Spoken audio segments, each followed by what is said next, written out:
Hello, voiceover Raquel here. Welcome to another video. I go by Raquel B across the internets. This video is me doing an illustration of ornaments on a Christmas tree from start to finish using gouache.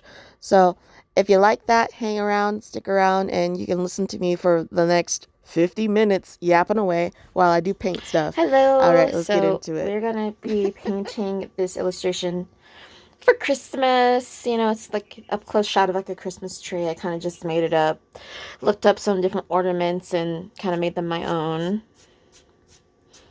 using Pexel and stuff. And we're gonna be doing this in gouache. I am also just gonna record my thoughts as I go, and if I get quiet and things start to skip, that's because I had nothing to say and I kind of got in the zone. So first I'm starting out with, this is my palette. It's like a butcher's tray. I got it from Blick. This is what I use for my gouache normally. And again, this is a, I say again, but I have the habit of putting it on my gouache on a paper towel and just re-wetting that paper towel and adding paints to it over and over until it disintegrates.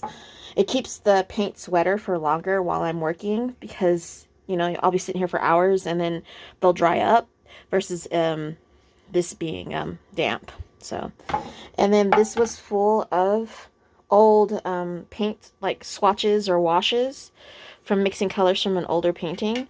And I mixed them together. And I like to start out by basically doing a underpainting that knocks out the white of the paper because I'm doing gouache.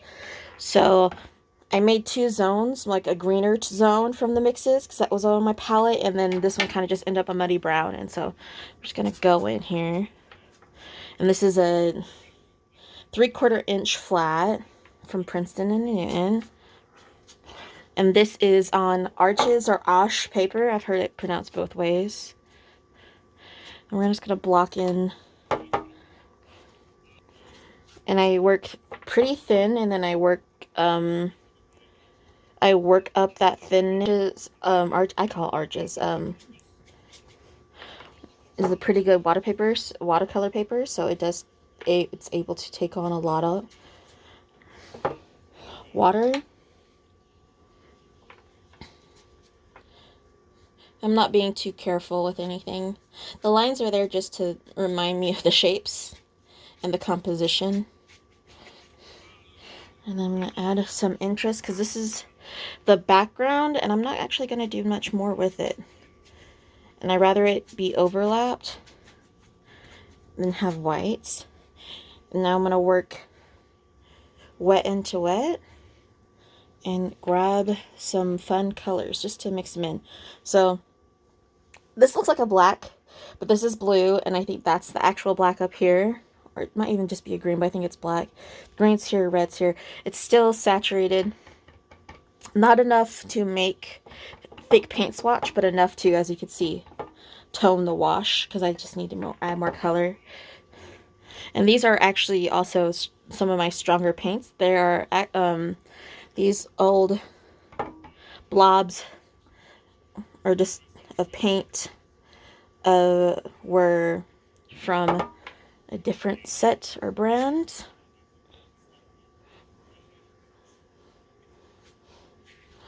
And I think I'm going to add a little bit of yellow just for funsies, or even orange. I know I want the tree to be green, and then the ornaments to be predominantly warm and like red, just because that's how I like. That's one of the major color schemes growing up my mom used to decorate our tree as, is those colors, so I don't want them to be a part of the background. So since I know that's where my color scheme is going to be, just so I can keep it separate. Yeah. So these are Winsor & Newton designer gouache paints right here. Just old, and they're designer gouache, so they can reconstitute. I can't remember the last time I made a painting with these. You can see even with just a little bit, they are quite strong, and I like that. So I'm going to go back. I don't want it to be too blue, because the things I am considering is the fact that a little bit more brown just to hint of some kind of wall or something back there, because I know this is going to be different variations of green. So I think it's a little bit fun to have the primary colors that mix together to make up that green. Yep. And I'm working wet into wet for the most part, except for right around there, and thin washes. Now we're going to move on, get this area re-wet. It did dry up. I live in an arid climate, and it's one thing about, and I'm actually also standing right now, so I can get more range of motion. That's one thing about dealing with mediums that are, when you're painting at all, but especially with mediums that are heavily dependent upon water and the concentration of water. You have to monitor how wet everything is. I'm just going to go into this here. There's barely anything there, but it's going to tint that. See, look at that. Because it's pretty, because I want that to be a green, but I don't want it to be a super bright green. I want it to be saturated. Right now it's really me blocking in the colors here. And this is the palette so far is turning out to be overall warm. Even though I did use the blues, you can see that it is leaning towards a nice warm color because I have that yellow. I'm blocking in these different colors. This gets rid of that paper, the whiteness of the paper gives it energy.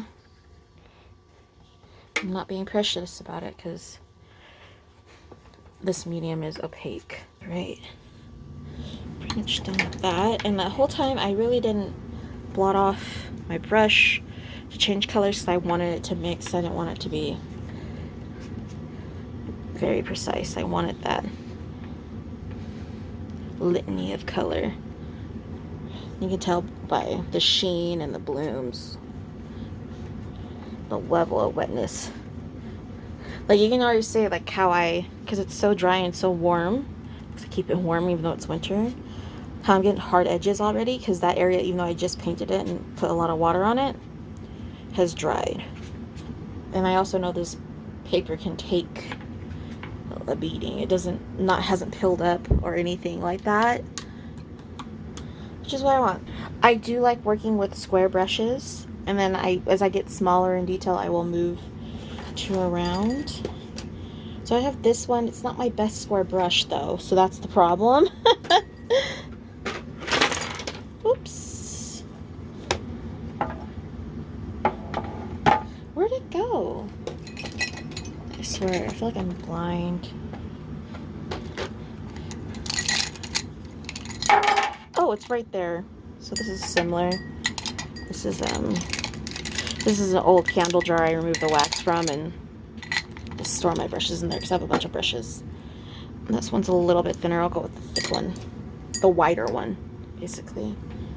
So I have this is my, like, you can use paper towels, but I tend to use a hand towel, the same few hand towels over and over again. Like I wash them to get like the excess paint out or whatever, but this is all about, again, water control. So I use this to control my water, but also it helps with the whole rocking of my metal palette. So now I'm gonna go in and block in some of these ornaments first with red, and then I'll do the golden color.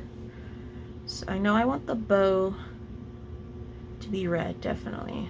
Then I'll launch into working on the tree part because most of these ornaments are on top of the tree, and so I like to work from inside, like the structure of the image, the things that are in the background the farthest away, then moving forward. It just makes it easier to layer. So that's what I'm thinking about. So like this section in particular, I'll probably work on the fern, then do these ornaments first, and then put like the texture of the tree so that it keeps the overlapping. Using a square, I don't even, it says 1/2 inch square. And this is this came from a brush that I got. Oh, I think it's Royal and Lan Nickel. And this brush is not the best brush. Okay, it's not. I'll be real. The bristles are really plasticky and uneven in certain parts. And then for a while there, it shed a lot of its hairs. But I kept using it because I just like its size.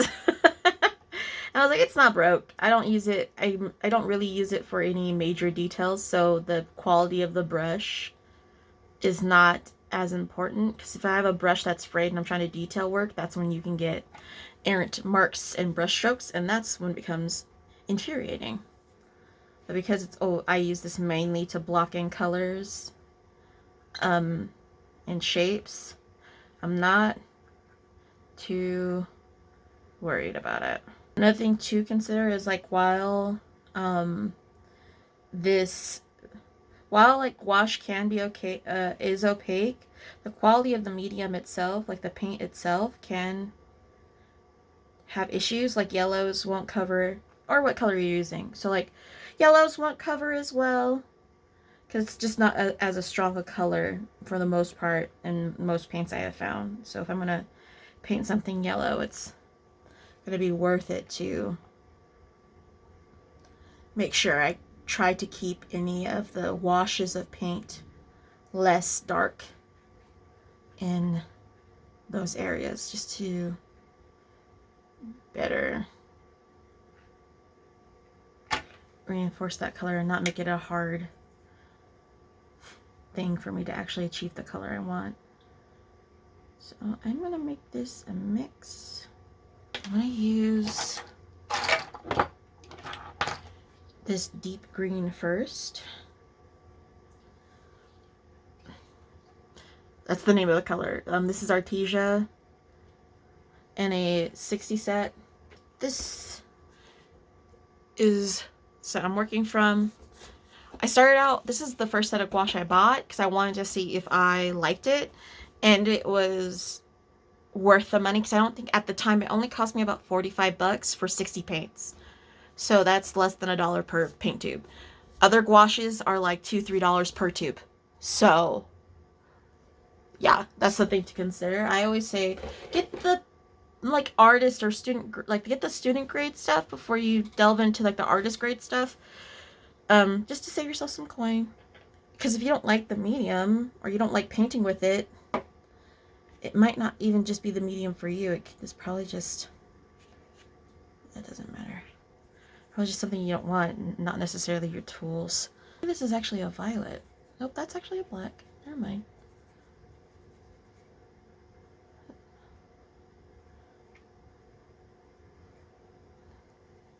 There's that little bead there. I'll take this a little bit thicker.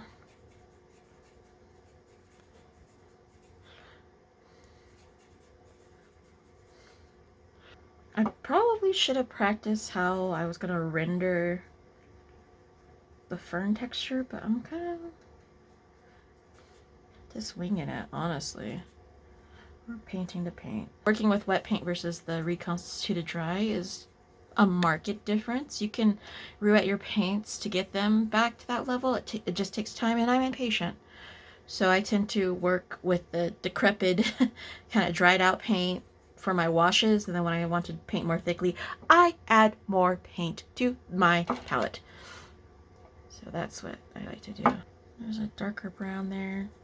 I think it's actually a burnt umber. Yeah, we're gonna add that in. Because the burnt umber also has kind of a reddy base. It's like a reddish brown. This is a green. Complementary colors. It's gonna desaturate it just a little bit, so it's not as vibrant. You see that? And it's a little bit darker, which is what I want. You have to let it build. So now I'm gonna take a little bit of white.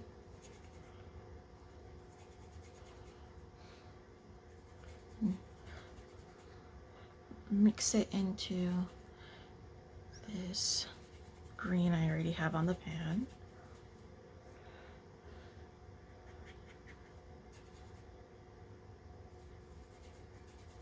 Just to lighten it, gray it out a little bit. So I want the implication of like light and form, but not too exact. There's the fun in that.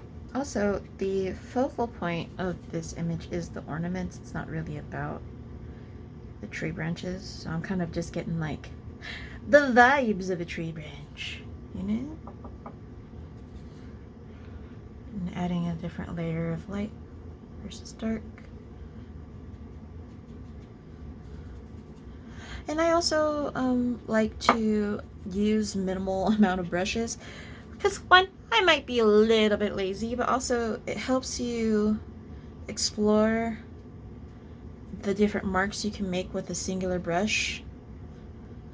And then I find as a painter, as I've increased my practice, instead of focusing on what brush is perfect for what time, whenever, you know, I'm just trying to get the painting done instead of getting caught up in the rigmarole of like, I need this brush for this thing, this brush for that thing. Most of the time, it doesn't truly matter. So you can challenge yourself by, like, majority of the time you can get it, if you can get the thing working and done with just one brush, it's a good exercise to try. So I'm still mixing a darker green by adding that brown to the already wet green. The green adds the viscosity, the brown is the tinting. Now rendering metal is going to be interesting because I do want to make these things shiny, and I had to remind myself how to do that. I have to look up something. So you do like a base brown and then orange, I think.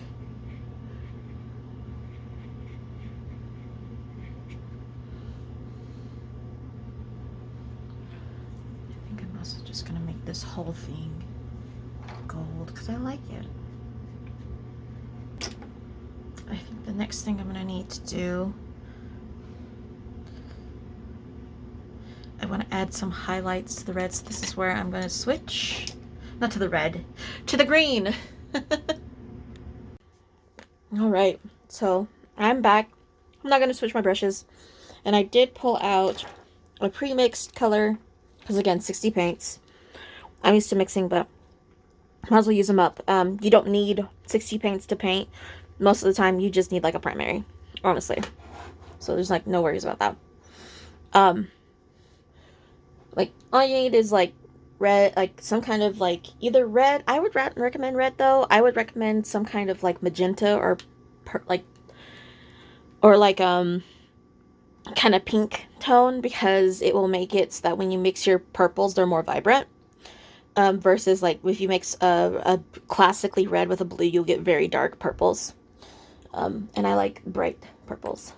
So, but anyways, since I have them, I'm going to use them. And I just put out, this is the sage green and then olive green. I'm going to use those to do the kind of mid-tone, thin it out because I still don't want it to be too thick.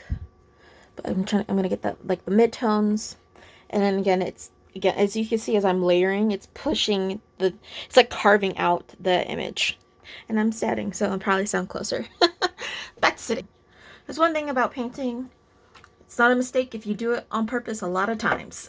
So I like these brush strokes, so I committed to doing them over and over at different levels and viscosities within the painting. And also tonally, I don't want too many.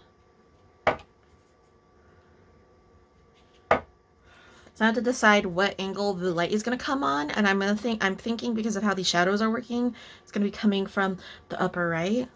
I like looking at examples of like a fern tree and stuff. Like it's not too like fast and now these. See here, I'm working more thickly. It's a little bit too thick. And I also don't want it to be too that original sage green, because it's a little bit too yellow of a green. So that's why I'm mixing in what's over here. I'm trying to thin it out because it's also a little bit too thick. And this is me deciding what branches are above each other versus below. Also, I'm going to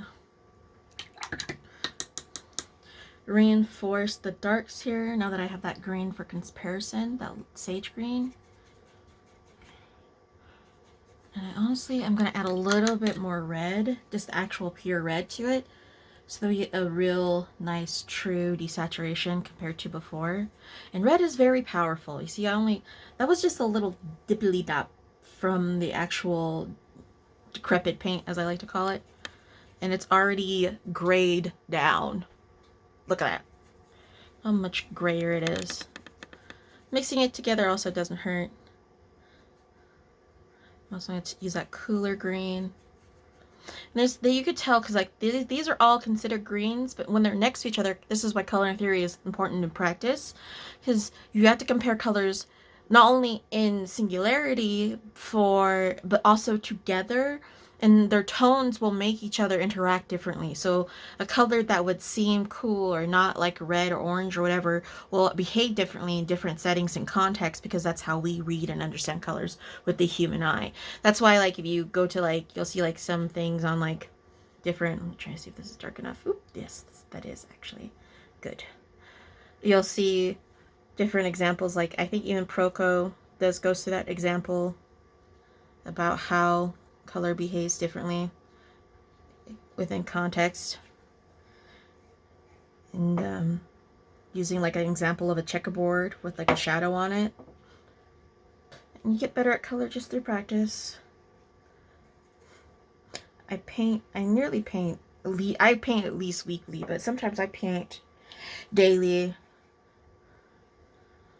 And then some. I'm gonna go in here just to butt that up and just give it a little bit more brightness, because I'm gonna be painting objects on here, and I want, you see how it has that form now because I'm reinforcing that darkness. And then we're gonna go to the sage green, and I like to mix my colors together because it helps with the harmonies. So if I put just that plain sage green down, it's a little bit cool, even though it's lighter than the look it up again, the olive green. So this is olive green. That's like the mid-tone I used. It's a little bit cooler in my opinion. So mixing them together, it kind of evens them out. So I still want the paint that I put out to be the dominant color, but when I mix them together on my palette, it kind of helps the color harmony be a little bit less stark. I also forgot, I like to, usually for me, just for my own process, I tend to like to block in the shadows. They do get covered up by the end of the painting. They really do, but it helps remind me where my highlights are, lowlights, all that jazz. So I didn't do that this time. I'm actually gonna do that once I run out of green. I could have like planned out the branches and gave them stems, like their whole stems, and followed the anatomy of the object. But I was just like, I want to just have a flow, you know? I wanted just to have a little bit of form in that way. And I think that works. This is a fill-in, you know? You can already tell that this is the background versus the foreground, like the midground, which is the tree, because of how the textures are different, which was on purpose. Now I'm gonna go ahead and I'm gonna switch my brushes to a round, because I like a round, because for me, when I paint with a round, it's like painting with a pencil. It's like drawing with a pencil. So this is a size 8.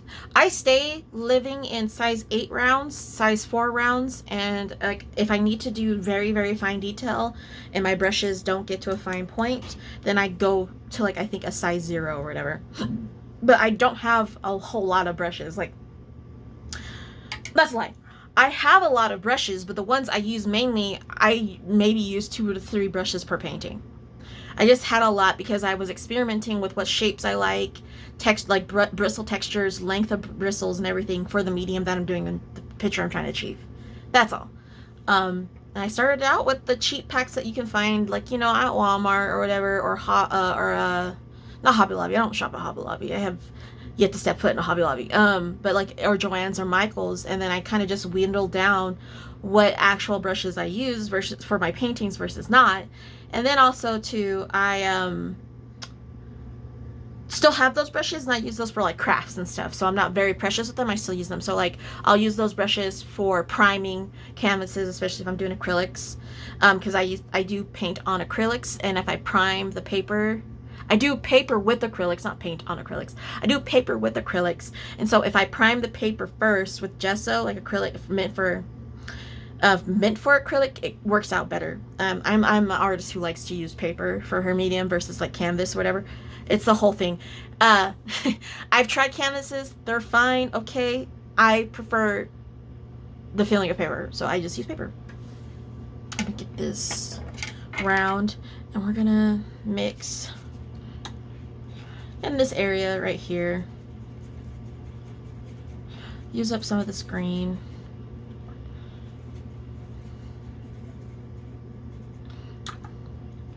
And we're going to take some of this red here,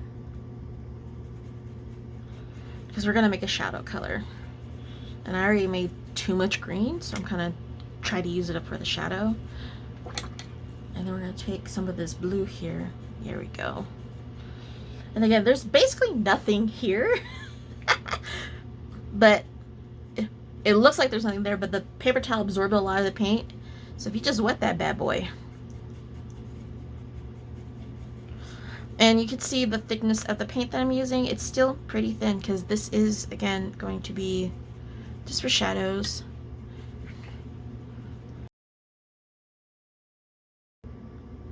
I usually like to hold my brushes farther back, but because this ferrule is loose, I'm going to have to choke up on it. Choke up on it. So that's what I'm doing. And I am resting my arm against this staying palette, so it's gonna click. Another thing too, to be considerate of the shape of your palette, especially when working with water, because I want it to be not as saturated of a color. Let me see if I have scrap paper. So when working, I'm just going off of instinct. Here's my trials for the different ornaments, but this is mixed media paper, so it's fine. But when working different areas, I can show you. So in my palette, I'm aware of what saturation is where by just looking at it out of habit. So this is less saturated than this. And that's important, because if I don't want something super heavy and super saturated, I have to be aware of how much water is where it is and where I'm pulling from. And because I have not only a slant to my work surface, because my desk is slightly tilted forward like up towards me, there's like a slant going down this way. This thing, it has like a convexness to it, and you can always tell by how it pulls, and it pulls to the corners and stuff like that, which I think is the whole point of a picture tray. I could be wrong. I don't know. I'm not a butcher. So now the choice I have is to what I'm going to work on first. Burnt Red was the closest thing to the burnt umber, so we're just going to use that. So that's the paint right there. Burnt Red. That's burnt umber. I'll use the burnt red and try to mix it up to make it. I'll probably add a little bit of yellow into it to make it less whatever it's going on with it. So here we go. Yeah, it's quite red. I think that'll be okay. And I also think it's kind of nice that it's like that red color, and I'm trying to paint gold, and like traditionally the bowl, which is the medium that helps for when you're gonna paint like lacquer something with like gold embellishments on wood, you use some kind of bowl, and it's usually red. So I'm like, oh, look at that. Oh, look at me. Look at me go. I generally don't know where my burnt umber went. It's, again, I probably tossed it because I used it up. It's gone. It's dead. Forever lost. One thing about these tubes that drove me insane was when I first got them, because of the pressure of shipping. When I first opened them, they just went everywhere, and it was awful. Ooh, yellow ochre. I'm gonna see what happens if I mix yellow ochre. So it just made it hard to open and close the tubes, like, because it would dry them with the paint and the threads, dry them shut, so I had to get pliers to open them. So that was not a good time. Is it dry? No! There we go. A little some. Ah! So this is almost dry. It's not super wet in there. I can actually feel it. It feels like tight, like thick. Instead of it feeling like gushy, it feels like putty. And it's not like the paint has gone bad. It's just like I didn't get it closed all the way again because of the whole issue with the cap. So I'm gonna go here.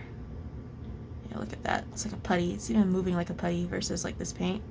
So it moves. So color theory again. Since I'm dealing with the red, I'm taking a little bit of this green that's already out, mixing it in, and then added yellow to it, and you can see the difference between the original color and then the mix. And I didn't even use a whole lot of that yellow ochre. And I do want it to be a little bit thicker, and I do need a whole lot, so because there is a lot of gold on this.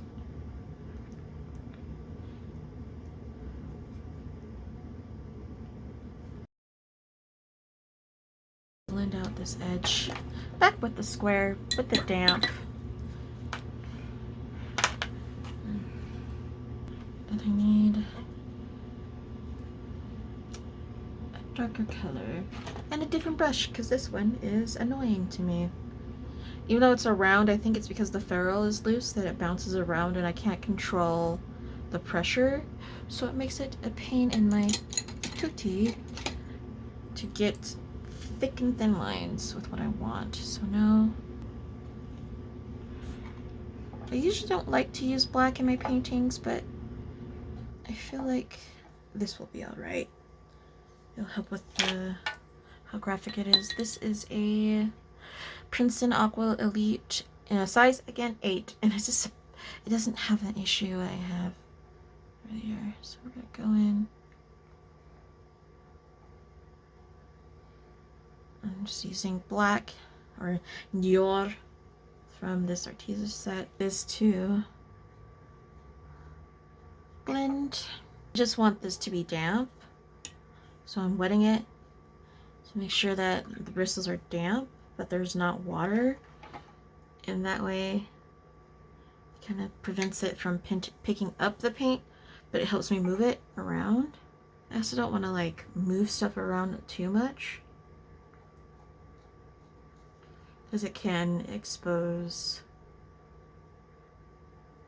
the paper underneath and then give unintentional textures and stuff that I don't want. What I'm actually gonna do is take this, oops, still some in my, there was still some paint in my brush there, some color in it. I'm actually gonna use some of this color here and blend that in. My instinct is to blend this to like a browner color. Adding this brown to those areas, I kept yellow because it just felt flat, and I didn't like that. And now it's time to add the orange. Actually, I'm gonna have to work this a little bit more. Now it's time for the orange. And I'm just gonna use a pre-mixed orange because a girl can't be bothered. Oh no! So I just pushed this down and it had a whole bunch of air, so I am surprised that is still wet like that. So I'm gonna press out the air. Jeez. Yeah, this cap closed. We're gonna go here. And still, again, trying to keep the color harmony. Mix it in with the, I call them swatches of paint I had before. Make it a little bit thicker.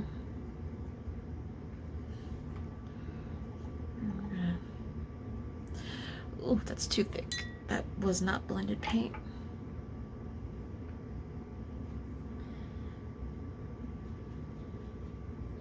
One thing about this, even though it is a nice point on this brush, it is a watercolor brush, and so it lacks the stiffness I like and or expect for when I am working with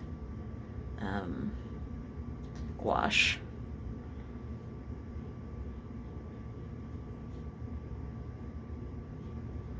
It gets the job done. Now on to the yellow. This has had some time to reconstitute, and this is my stronger yellow. Like I said, yellow is not the highest covering color, so you can see that green right there. I'm going to start blending more. And I do need to blend. I always like to blend with just a damp brush, not a brush with anything on it. I think I lost one. I did.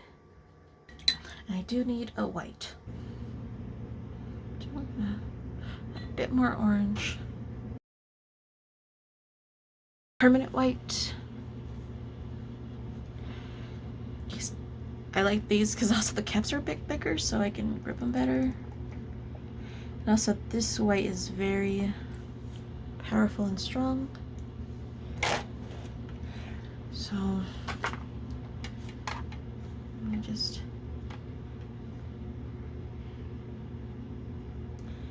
don't need it fully yellow, but I like to at least when I start adding white or like the shine to things, I like to mix it with whatever color is going to be underneath the highlight, because it's still going to look pretty bright, but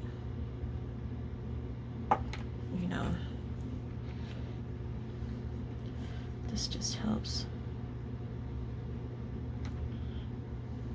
Because I do like to work from light to dark, and red is a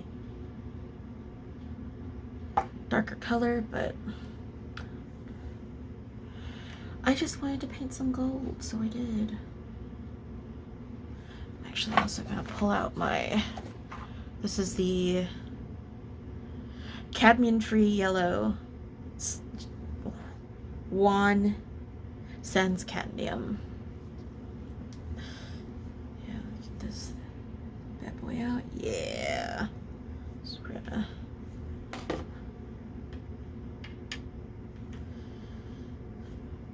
just re-up that color in certain areas. Then I'll blend it.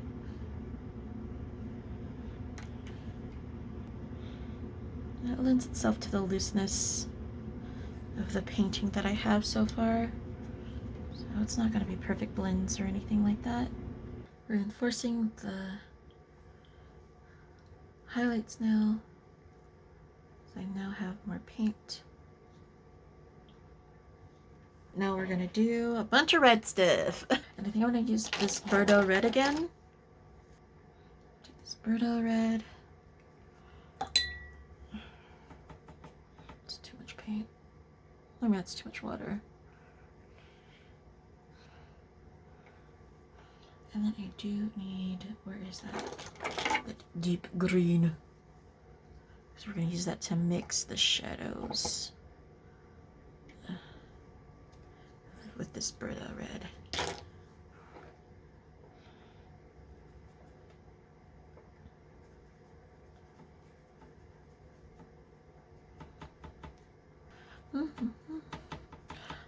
And I'm gonna do the same thing again, working from the darks and then to the lights, but within a color family. You know what's really funny? I thought this was gonna be a quick illustration, right? I really did. Sincerely, in my heart of hearts, I was like, I could paint this really quick. And it's like 3 hours later. I'm like, that was not quick. That was a whole production. Okay. It's not gonna be like, it hasn't been like a total of 3 hours, but like, you know, that's what it feels like, because I am just a girl in a world. Alright, and then what I'm gonna do now is just take that color, the Bordeaux red,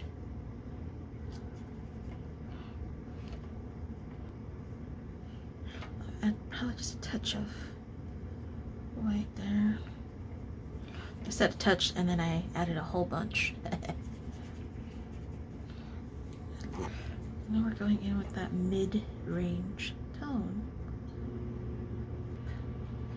Try to finalize the shape of every one of these little garlands. And I am still using that 8 round because it has such a nice brush tip. I am able to get this detail in. I didn't put up my Christmas tree this year. I didn't. So I guess this is me putting very convoluted, complex mini step way of, I guess, decorating for Christmas is making a illustration in my style. I'm going in here and painting this bow with, trying to get the right level or amount of paint so it doesn't look like it wasn't finished, but I am unsure about what color I'll be putting where, so I'm kind of doing it patchily.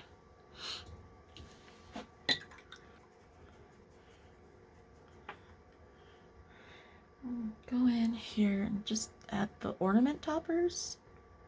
This will be silver.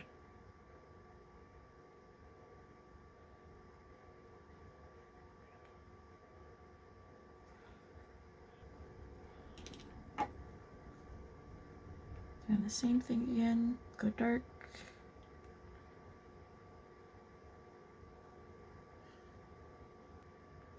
Now I'm adding in this bright red.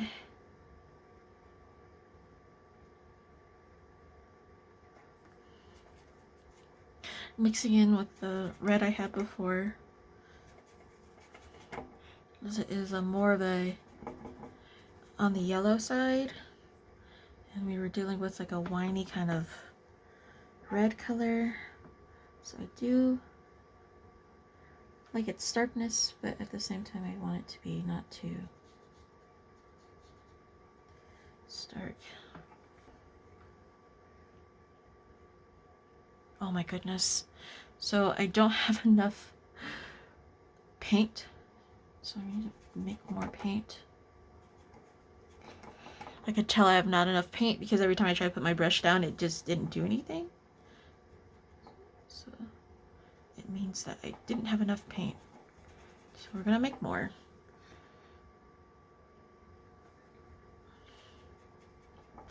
Also, like, watercolor brushes do pick up a lot of paint.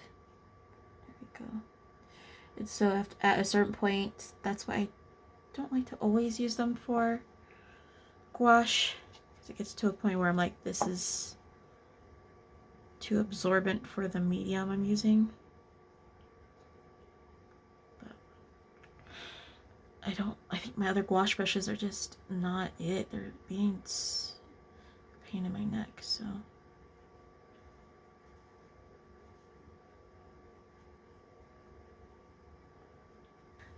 So I'm gonna go in while this is still wet and put a little bit more of that.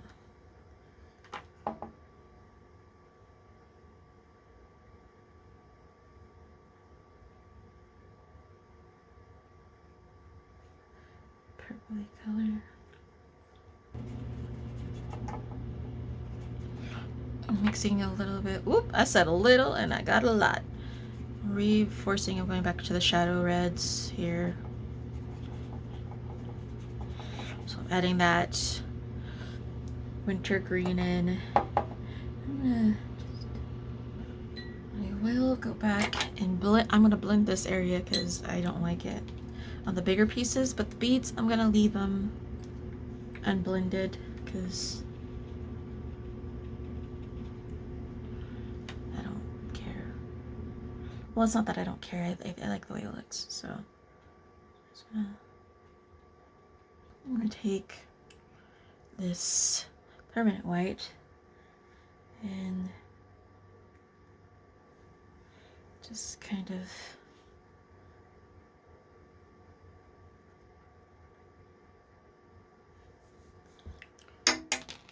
oops.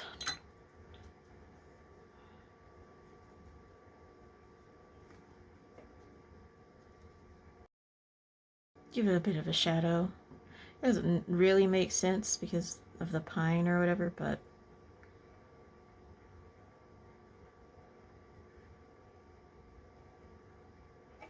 there we go. So I don't want the white on the bow to be like too stark because I don't want it to be shiny. I want it to be like velvet. So I'm placing a little bit of the white on and then using my finger to dull it down and swipe it away. Oh, and then I need to do the gold. The pièce de resistance is here. And I'm mixing the sage green with that whatever green, these two greens. Sage green and olive green. Just a little bit. It's mostly the sage. The olive is to knock it back a little bit. I do also need to add the hooks. So I'll do that too. I'll probably do the hooks in a like a bluey green. I'm gonna do like a wash here to deepen it of this darker blue. Darker green. I'm gonna add some blue to it. A bit of red. Careful around these edges here. And then continue the texture. Is that shape here does dictate, this edge here does dictate the shape. I want it to be very clear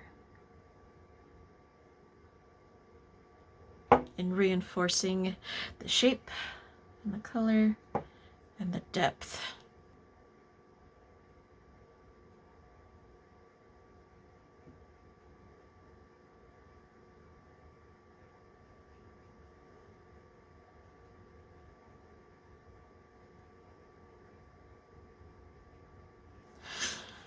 So that helps with the overall form of everything, because I kind of want it to be a little bit lighter in this area and darker over here. So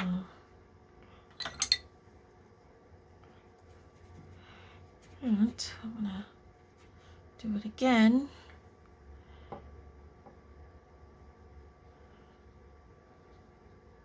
It's only the comparison that helps you. I'm gonna push this back even more. And I'm kind of doing negative painting around that bottom of that branch that is above and higher up. Now I need to do the things that are holding the ornaments up. And I'm trying to think, I think I'm going to do like I think I might just do that color purely with a really small brush. Yeah. So I'm going to do this green here, which was the deep green, which is a very blue green.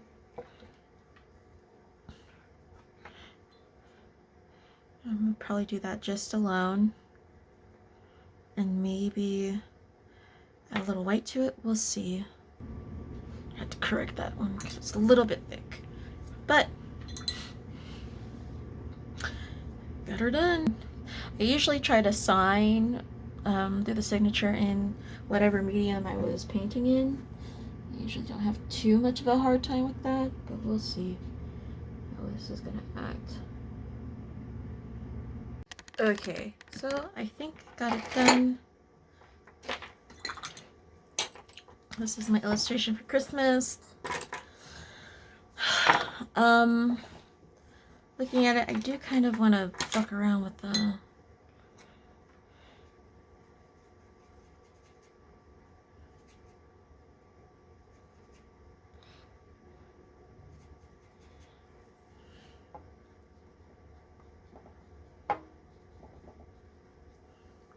a little bit brighter right here.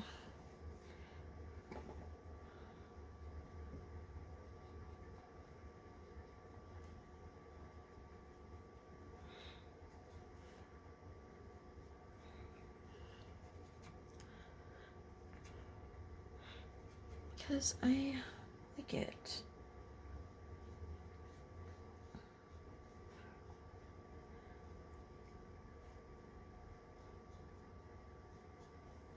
I think it'll help with the dimension.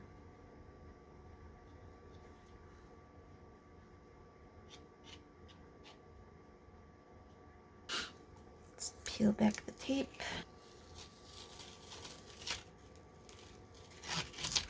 Oh yeah.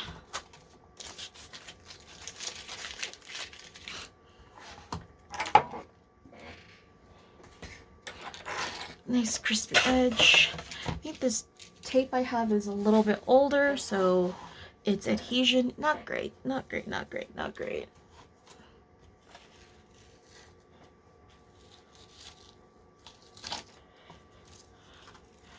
It has a nice crisp edge. There you go. The final illustration. Yay! Some up close shots here. Golden, shiny, beautiful. We like it. Picasso, Picasso.